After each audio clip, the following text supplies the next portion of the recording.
Welcome students. Last video में हमने किया था एग्रीमेंट और कॉन्ट्रैक्ट कि एक एग्रीमेंट एक एसेंशियल एलिमेंट है हमारे कॉन्ट्रैक्ट के लिए, क्योंकि कॉन्ट्रैक्ट एक एग्रीमेंट होता है जिसे हम लॉ की हेल्प से इन्फोर्स कर सकते हैं। आज की वीडियो में हम पढ़ेंगे various elements of valid contract, essential elements जो कि एक कॉन्ट्रैक्ट में होने चाहिए। सबसे पहले जो इम्पोर्टेंट रिक्वायरमेंट है वो है एग्रीमेंट।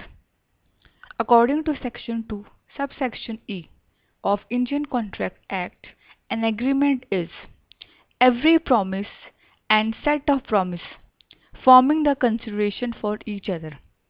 ऐसा प्रॉमिस जो दो पर्सन आपस में करते हैं जिससे कंसिडरेशन जिसमें होता है। Consideration is something in return, we are expecting something in return. जब दो पर्सन आपस में एक दूसरे के साथ कॉन्ट्रैक्ट कर रहे हैं तो दोनों पर्सन को उस कॉन्ट्रैक्ट में कुछ ना कुछ रिसीव हो रहा है। अगर एक पर्सन दे रहा है और दूसरा पर्सन को कुछ रिसीव नहीं हो रहा तो वो एक कॉन्ट्रैक्ट नहीं है। तो एग्रीमेंट यानी एक ऐसा प्रॉमिस जो दो पर्सन आपस में करते हैं जिसमें दोनों पर्सन कुछ ना कुछ रिसीव करेंगे, कंसिडरेशन होगी। अगर कोई एग्रीमेंट ऐसा है जिसमें कंसिडरेशन नहीं है तो वो एग्रीमेंट आपका नहीं होगा, वो कॉन्ट्रैक्ट नहीं होगा। एग्रीमेंट पे हमारी दो चीज़ें हैं, एक ऑफर एंड एक एक्सेप्टेंस, कि एक पर्सन जो है वो ऑफर दे रहा है और दूसरा पर्सन उस ऑफर को एक्सेप्ट कर, और जब उस ऑफर को हम एक्सेप्ट कर लेते हैं वो हमारा प्रॉमिस बन जाता है। फॉर एग्जाम्पल, ए ने प्रपोजल दिया बी को कि वो अपनी बाइक सेल करना चाहता है 50,000 में। ए ने तो ऑफर दे दिया बी को, अब ये बी पर है कि वो उस ऑफर को एक्सेप्ट करता है या फिर नहीं करता, और बी ने वो ऑफर वो प्रपोजल एक्सेप्ट कर लिया। ये था आपका फर्स्ट एलिमेंट। सेकंड है आपका contractual capacity of parties. Contractual capacity of parties means agreement और कॉन्ट्रैक्ट दो पर्सन के बीच में होता है, कम से कम दो पर्सन चाहिए, एक पर्सन जो ऑफर देगा और दूसरा पर्सन जो उस ऑफर को एक्सेप्ट करेगा। तो कौन सी दो पार्टीज हैं जो कि आपस में कॉन्ट्रैक्ट करेंगी? According to section 11 of act, दो पार्टीज जो आपस में कॉन्ट्रैक्ट कर रही हैं वो मेजर होनी चाहिए, वो साउंड माइंड की होनी चाहिए और वो डिस्क्वालिफाइड नहीं हो लॉ से। मेजर यानी एक पर्सन जिसकी एज अबव 18 है, यानी जो पार्टीज आपस में कॉन्ट्रैक्ट कर रही हैं वो अबव 18 होनी चाहिए। साउंड माइंड यानी पार्टीज जो हैं वो कॉन्ट्रैक्ट की टर्म्स एंड कंडीशंस को इजीली अंडरस्टैंड करें और उसके बाद एग्री हों कि वो आपस में कॉन्ट्रैक्ट करेंगे। नॉट डिस्क्वालिफाइड बाय लॉ, ऐसे पर्सन के साथ आप कॉन्ट्रैक्ट नहीं करें जो कि डिस्क्वालिफाइड है लॉ की, क्योंकि एक कॉन्ट्रैक्ट एक ऐसा एग्रीमेंट है जिसमें आप लॉ की हेल्प से ही उसे अनफोर्स करते हो, पूरा करते हो। तो आप ऐसे किसी पर्सन के साथ कॉन्ट्रैक्ट नहीं कर सकते जो कि डिस्क्वालिफाइड है। तो ये तीन हमारी जो मेजर वो हैं कि कौन कौन सी कैसी पार्टीज होनी चाहिए, मेजर होना चाहिए, साउंड माइंड का होना चाहिए और डिस्क्वालिफाइड नहीं हो। सपोज हमने आपको बताया कि मेजर होना चाहिए, यानी एक पर्सन जिसकी एज अबव 18 है। हमारा है माइनर, वो पर्सन जिसकी एज जो है वो बिलो 18 है। इसके साथ हम कॉन्ट्रैक्ट क्यों नहीं कर सकते? क्योंकि माइनर के साथ जो भी हम कॉन्ट्रैक्ट करते हैं वो हमारा वॉइड माना जाता है। क्यों? क्योंकि सपोज ये जानते हुए कि जिस पर्सन के साथ आप कॉन्ट्रैक्ट कर रहे हैं वो माइनर है और माइनर के साथ आपने कॉन्ट्रैक्ट किया, माइनर ने आपको कोई प्रॉमिस किया किसी कॉन्ट्रैक्ट में और बाद में माइनर ने अपना प्रॉमिस पूरा नहीं किया या फिर माइनर ने कोई फ्रॉड किया, उस सिचुएशन में आप कोई भी केस माइनर के अगेंस्ट में फाइल नहीं कर सकते। आप उसे फोर्स नहीं कर सकते कि एग्रीमेंट में जो उसने प्रॉमिस किया था वो प्रॉमिस वो पूरा करे। इसीलिए लॉ भी ये कहता है कि आप जो है माइनर के साथ कॉन्ट्रैक्ट नहीं कर सकते, उसे प्रोटेक्ट करने के लिए, क्योंकि उसके पास इतनी अंडरस्टैंडिंग नहीं होती कि वो किसी कॉन्ट्रैक्ट की लीगल टर्म्स को समझ सके। इसलिए हमें हमेशा एक अबव 18 पर्सन के साथ कॉन्ट्रैक्ट करना चाहिए। अनसाउंड माइंड, मैंने आपको बताया था कि पर्सन जो है वो साउंड माइंड का होना चाहिए, यानी कॉन्ट्रैक्ट की टर्म्स और कंडीशंस को वो अच्छी तरीके से समझे और उसके बाद एग्री करे आपके साथ कॉन्ट्रैक्ट करने के लिए। अनसाउंड माइंड का मतलब होता है इडियट, यानी जो मेंटल पावर्स जिसकी नहीं होती, या कोई पर्सन ड्रंक है, ड्रग्स ले रहा है, उस सिचुएशन में वो अपने होश में नहीं होता और वो एग्रीमेंट के लिए रेडी नहीं हो सकता, उसको एग्रीमेंट की कंडीशन समझ में नहीं आएगी। लेकिन इसका मतलब ये नहीं कि आप उस पर्सन के साथ कॉन्ट्रैक्ट नहीं कर सकते। जब वो पर्सन नॉर्मल कंडीशन में है, जब उस पर्सन ने ड्रिंक नहीं की हुई, उस टाइम पे आप उसके साथ कॉन्ट्रैक्ट कर सकते हो, क्योंकि उस टाइम पर वो कॉन्ट्रैक्ट की कंडीशंस को समझ सकता है। लेकिन जब वो ड्रिंक कर रहा हो, जब वो ड्रग्स ले रहा हो, उस सिचुएशन में जब वो उसकी सही मेंटल हालत नहीं है, उस टाइम पे आप उसके साथ कॉन्ट्रैक्ट नहीं कर सकते। डिसक्वालिफाइड पर्सन, कुछ ऐसे लॉ ने स्पेसिफाई किए हैं पर्सन डिसक्वालिफाइड जिसके साथ आप कॉन्ट्रैक्ट नहीं कर सकते, जैसे एलियन एनिमी। एलियन एनिमी का मतलब है कि आप किसी ऐसे पर्सन के साथ कॉन्ट्रैक्ट कर रहे हो जो दूसरी कंट्री में है और उस कंट्री के साथ हमारी कंट्री की कंडीशंस अच्छी नहीं हैं। फ्यूचर में कोई भी वॉर हो सकता है, सिचुएशन बिगड़ सकती है, तो उस सिचुएशन में वो कॉन्ट्रैक्ट जो है आपका वॉइड माना जाएगा। या कोई डेटर जो इंसॉल्वेंट हो गया है, उसके साथ आप कॉन्ट्रैक्ट नहीं कर सकते। तो कुछ स्पेसिफिक पर्सन है जिसको लॉ ने डिस्क्वालिफाइड किया है, आप उसके साथ उनके साथ कॉन्ट्रैक्ट अगर करते हो तो वो भी आपका माना नहीं जाएगा। तो ये था आपका कॉन्ट्रैक्चुअल कैपेसिटी ऑफ पार्टीज, यानी कौन कौन से पर्सन हैं जिनके साथ आप कॉन्ट्रैक्ट कर सकते हो। मेजर होना चाहिए, साउंड माइंड का होना चाहिए और डिस्क्वालिफाइड ना हो। थर्ड हमारा एलिमेंट है lawful consideration and legal object. Consideration मैंने आपको बताया था कि एग्रीमेंट में मस्ट है। कंसिडरेशन यानी something we are expecting in return, हम कोई चीज़ गिफ्ट में या चैरिटी में नहीं दे रहे, हम कुछ रिटर्न में एक्सपेक्ट कर रहे हैं। अगर एक पर्सन ऑब्जेक्ट दे रहा है तो दूसरा पर्सन उस ऑब्जेक्ट को परचेज करने के बदले में प्राइस पे कर रहा है।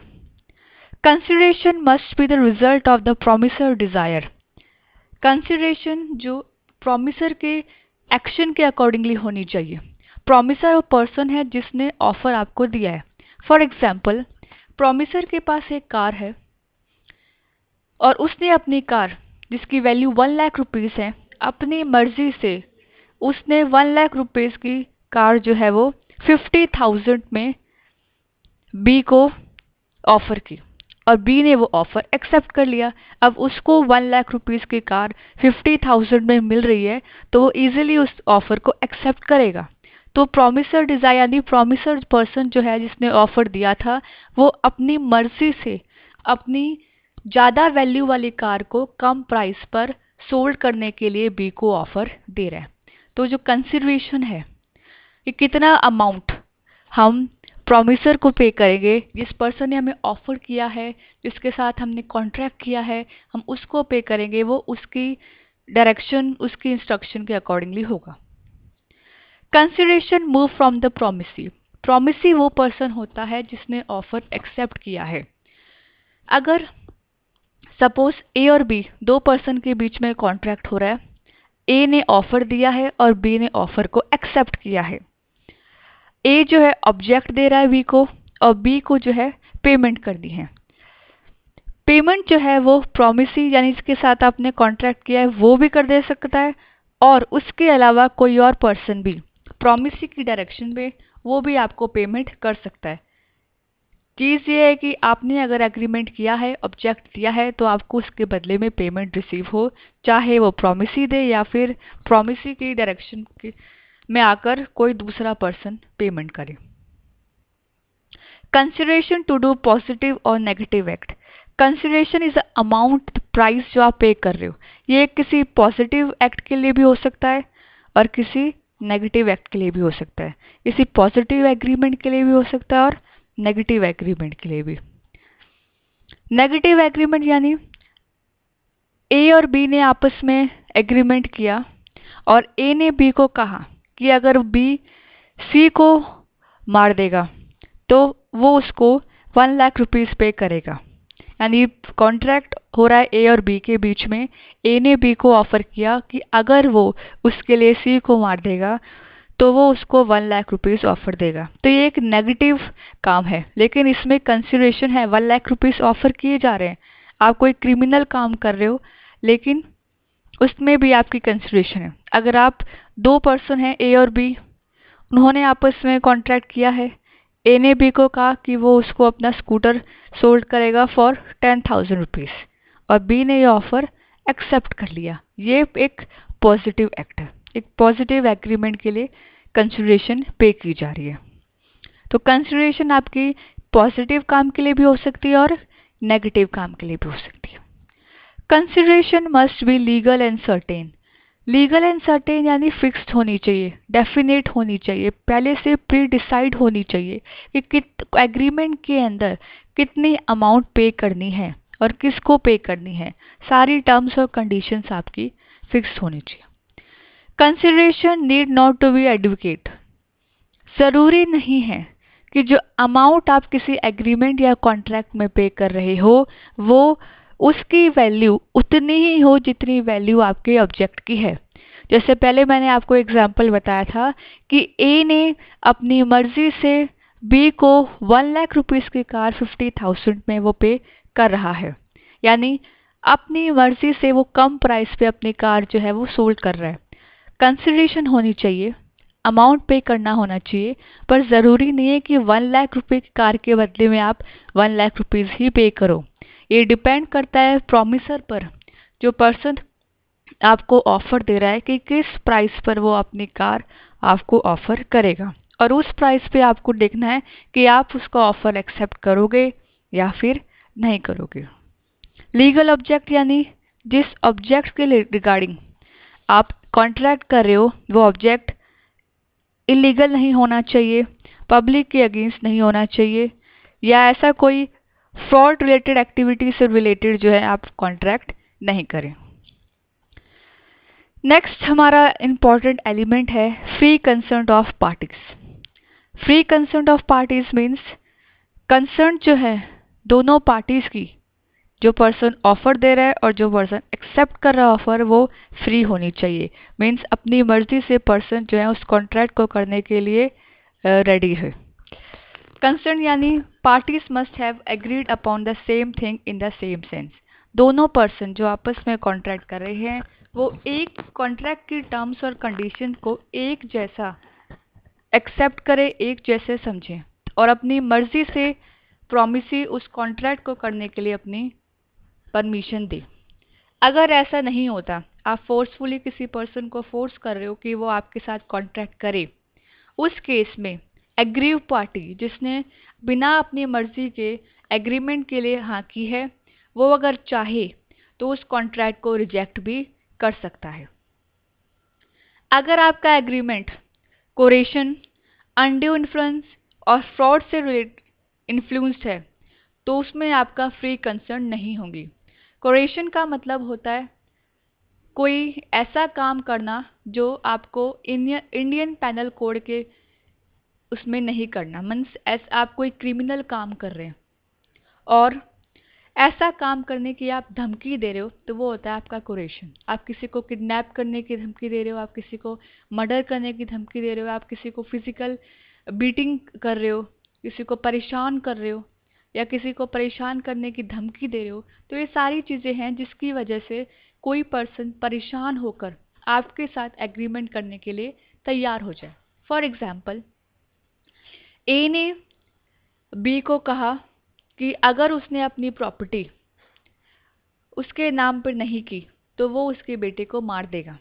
तो ऐसे में बी डर के कि कहीं वो मेरे बेटे को ना मार दे, वो अपनी प्रॉपर्टी जो है वो ए के नाम पे कर देगा। तो वो है आपका कोरेशन। अनड्यू इन्फ्लुएंस यानी दो पर्सन के बीच में रिलेशनशिप इतना ज़्यादा डोमिनेटिंग है, इतना ज़्यादा क्लोज है कि एक पर्सन जो कहेगा दूसरा पर्सन उस काम को करने के लिए तैयार हो जाएगा। वो ये भी नहीं देखेगा कि उस काम को करने से उसका फ़ायदा है या फिर नुकसान है। फॉर एग्जाम्पल, फादर एंड सन के बीच में relationship.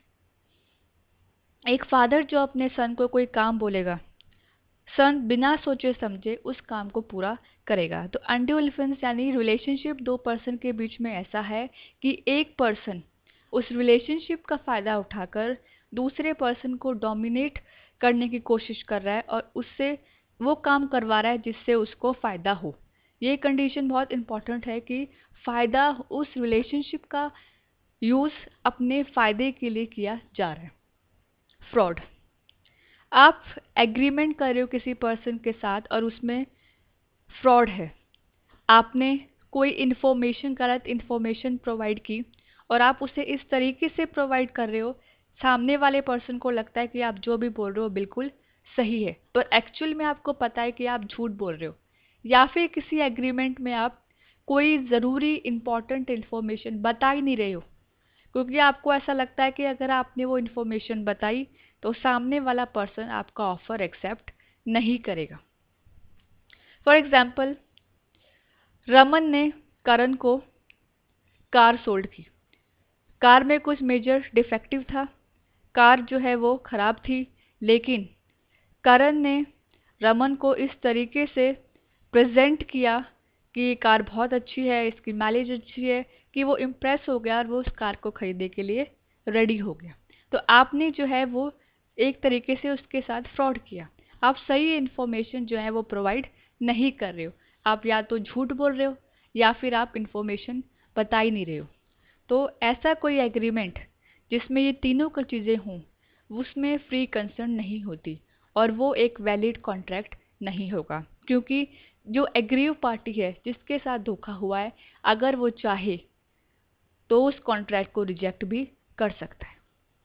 Next, agreement not expressly declare void. मैंने आपको बताया था कि एग्रीमेंट जो है वॉइड नहीं होने चाहिए, क्योंकि वॉइड एग्रीमेंट वो एग्रीमेंट होते हैं जिन्हें आप लॉ की हेल्प से इन्फोर्स पूरा नहीं कर सकते।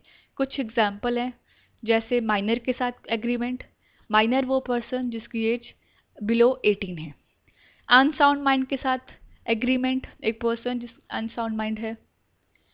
एग्रीमेंट विदाउट कंसिडरेशन, ये हमें अभी पढ़ा है कि कोई एग्रीमेंट जिसमें we are not expecting something in return. एक पर्सन तो दे रहा है कुछ चीज़, ऑब्जेक्ट दे रहा है, लेकिन दूसरा पर्सन जो है उसे कुछ रिटर्न में नहीं दे रहा। Agreement to do impossible act, हम एग्रीमेंट तो कर रहे हैं पर उसका जो ऑब्जेक्ट ऐसा है, हम ऐसी चीज़ के लिए एग्रीमेंट कर रहे हैं जो हम कभी पूरा कर ही नहीं सकते, तो वो आपका एग्रीमेंट वॉइड माना जाएगा। Agreement in restrain of trade and marriage. Trade यानी ऐसा कोई हम एग्रीमेंट कर रहे हैं जिसकी वजह से कोई पर्सन अपनी मर्जी का ट्रेड नहीं कर पा रहा है, अपनी मर्जी का काम नहीं कर पा रहा है, बल्कि हर पर्सन का ये राइट होता है कि वो अपनी पसंद का काम करें। तो अगर आप ऐसा कोई एग्रीमेंट करते हैं तो वो भी आपका वॉइड माना जाएगा। इसी तरीके से मैरिज, हर पर्सन का राइट होता है कि वो मैरिज करे, लेकिन आप अगर ऐसा कोई एग्रीमेंट कर रहे हैं जिसकी वजह से वो मैरिज नहीं कर पा रहा है, तो वो भी आपका वॉइड एग्रीमेंट माना जाएगा। लेकिन अगर माइनर के केस में ये है कि अगर माइनर की मैरिज हो रही है और आप कोई ऐसा एग्रीमेंट कर रहे हो जिसकी वजह से माइनर मैरिज नहीं कर पा रहा है, वो एग्रीमेंट आपका सही माना जाएगा, क्योंकि पर्सन जो बिलो 18 है वो मैरिज नहीं कर सकता। नेक्स्ट है आपका important element, return and register. मैंने आपको बताया था एग्रीमेंट और कॉन्ट्रैक्ट आपके रिटर्न भी हो सकते हैं और ओरल भी हो सकते हैं, लेकिन अपनी सेफ्टी के लिए ज़रूरी है कि आप अपने कॉन्ट्रैक्ट को रिटर्न में ही रखें, ताकि फ्यूचर में अगर कोई प्रॉब्लम हो तो उसे एज ए प्रूफ मानकर आप कोर्ट में सबमिट कर सकते हैं। और कुछ ऐसे कॉन्ट्रैक्ट होते हैं जो रिटर्न में और रजिस्टर्ड होने ज़रूरी हैं। फॉर एग्जांपल, अगर हम रिटर्न की बात करें, निगोशिएबल इंस्ट्रूमेंट, चाहे वो प्रॉमिसिंग नोट हो, बिल ऑफ एक्सचेंज और चेक, ये हमेशा रिटर्न होनी चाहिए। ट्रांसफ़र ऑफ शेयर्स, अगर आप कंपनी में शेयर्स ट्रांसफ़र कर रहे हैं। इमूवेबल प्रॉपर्टी, इमूवेबल प्रॉपर्टी आप सेल कर रहे हैं, लीज पे दे रहे हैं या किसी को गिफ्ट कर रहे हैं, ये जब आप ट्रांसफ़र करेंगे या सेल करेंगे तो ये भी आपके रिटर्न में होने चाहिए। मेमोरेंडम और आर्टिकल ऑफ एसोसिएशन, ये दोनों आपकी कंपनी के इम्पॉर्टेंट डॉक्यूमेंट हैं, ये भी आपका रिटर्न होना चाहिए, ताकि जो भी कोई कंपनी के साथ डील कर रहा है उसको कोई भी इन्फॉर्मेशन चाहिए तो इस रिटर्न डॉक्यूमेंट से वो इन्फॉर्मेशन ले सकता है। रजिस्टर्ड, कुछ ऐसे डॉक्यूमेंट हैं जो कि रजिस्टर्ड होने चाहिए, जैसे transfer of immovable property, debenture, contract arising out of love and affection between parties. ये बहुत इंपॉर्टेंट है। दो पर्सन हैं, उनके बीच में लव एंड अफेक्शन है, वो क्लोजली एक दूसरे से रिलेटेड हैं, तो ऐसे कॉन्ट्रैक्ट जो है हमेशा रिटर्न और रजिस्टर्ड होने चाहिए।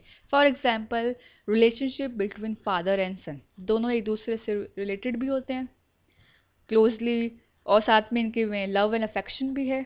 तो अगर फादर अपनी मर्जी से कोई भी चीज़ अपने सन को गिफ्ट कर रहा है, ट्रांसफ़र कर रहा है, तो वो भी आपका रजिस्टर्ड और रिटर्न होना चाहिए।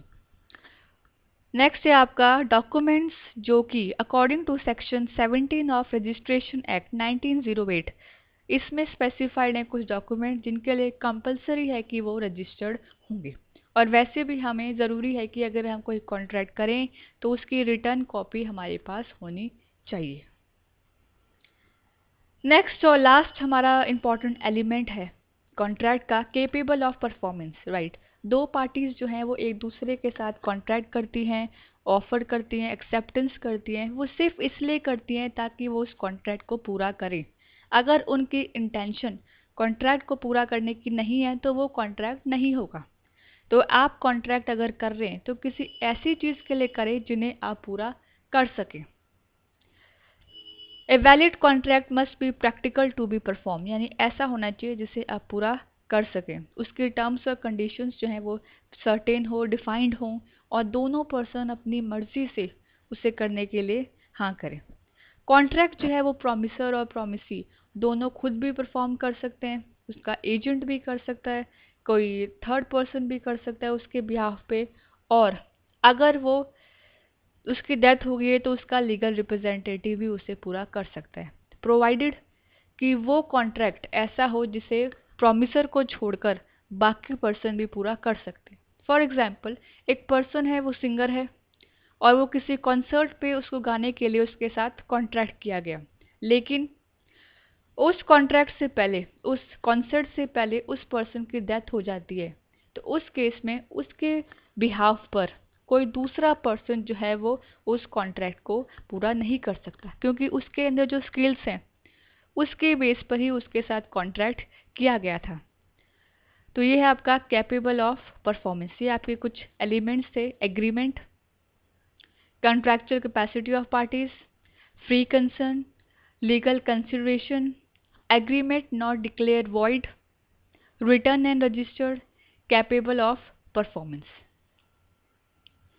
नेक्स्ट है आपका कॉन्ट्रैक्ट्स वर्सेस एग्रीमेंट। हमने पढ़ा है कि भाई एग्रीमेंट क्या है, कॉन्ट्रैक्ट क्या है, दोनों में डिफरेंस क्या है।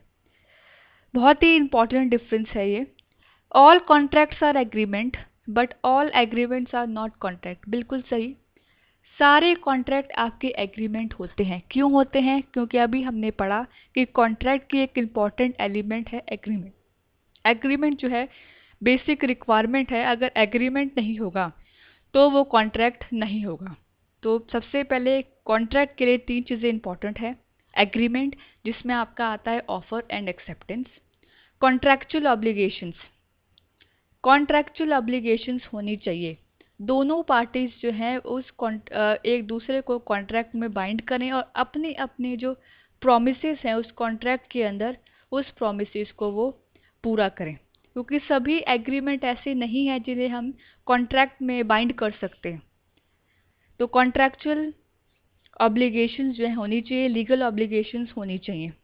एनफोर्सेबिलिटी बाय लॉ, कॉन्ट्रैक्ट ऐसा होना चाहिए जिसे हम लॉ की हेल्प से पूरा कर सके, क्योंकि सारे एग्रीमेंट जो हैं वो लीगल नहीं होते, इलीगल एग्रीमेंट भी होते हैं, लेकिन इलीगल एग्रीमेंट को हम कॉन्ट्रैक्ट में कन्वर्ट नहीं कर सकते। तो ये स्टेटमेंट बिल्कुल सही है, ऑल कॉन्ट्रैक्ट या एग्रीमेंट, बिकॉज एग्रीमेंट जो है फर्स्ट स्टेप है कॉन्ट्रैक्ट के लिए। All agreements are not contract, ये भी बिल्कुल ठीक है कि सभी एग्रीमेंट जो हैं वो कॉन्ट्रैक्ट में कन्वर्ट नहीं किए जा सकते। एग्रीमेंट आपके डिफरेंट टाइप के होते हैं, domestic agreement, social agreement, illegal agreement, legal agreement, लेकिन क्या इन सभी एग्रीमेंट को आप कॉन्ट्रैक्ट में कन्वर्ट कर सकते हो? नहीं, आप सभी को कॉन्ट्रैक्ट में कन्वर्ट नहीं कर सकते। आप सिर्फ उन्हीं कॉन्ट्रैक्ट एग्रीमेंट को कॉन्ट्रैक्ट में कन्वर्ट कर सकते हो, जो कि लॉ की हेल्प से जिन्हें हम पूरा कर सकते हैं। सोशल एग्रीमेंट वो एग्रीमेंट जो फ्रेंड्स के बीच में होता है, वो हमारे सोशल एग्रीमेंट होते हैं, लेकिन इसे हम कॉन्ट्रैक्ट में कन्वर्ट नहीं कर सकते क्योंकि इसमें कोई लीगल ऑब्लिगेशंस नहीं होती दोनों पार्टीज में। फॉर एग्जाम्पल, जैसे मैंने इसमें एग्जाम्पल दे रखा है, रमन ने करण को इनवाइट किया डिनर के लिए और करण ने उस प्रपोजल को एक्सेप्ट भी कर लिया। करण ने प्रपोजल एक्सेप्ट कर लिया लेकिन किसी रीज़न की वजह से वो डिनर पर नहीं आ पाया। उस सिचुएशन में रमन जो है वो करण के अगेंस्ट कोई भी लीगल एक्शन नहीं ले सकता, इसलिए इसको हम कॉन्ट्रैक्ट में कन्वर्ट नहीं कर सकते। डोमेस्टिक एग्रीमेंट, फैमिली मेंबर्स के बीच में कोई एग्रीमेंट हुआ है, हस्बैंड वाइफ के बीच में कोई एग्रीमेंट हुआ है, वो आपका डोमेस्टिक एग्रीमेंट में आते हैं। लेकिन इसमें भी यही है, क्योंकि लीगल रिलेशनशिप नहीं होती पार्टीज के बीच में, इसलिए ऐसे एग्रीमेंट को हम कॉन्ट्रैक्ट में कन्वर्ट नहीं कर सकते। एक हस्बैंड ने अपनी वाइफ को प्रॉमिस किया कि वो उसको शॉपिंग पर लेके जाएगा, लेकिन शाम को हस्बैंड बिजी हो गया और वो अपना प्रॉमिस पूरा नहीं कर सका।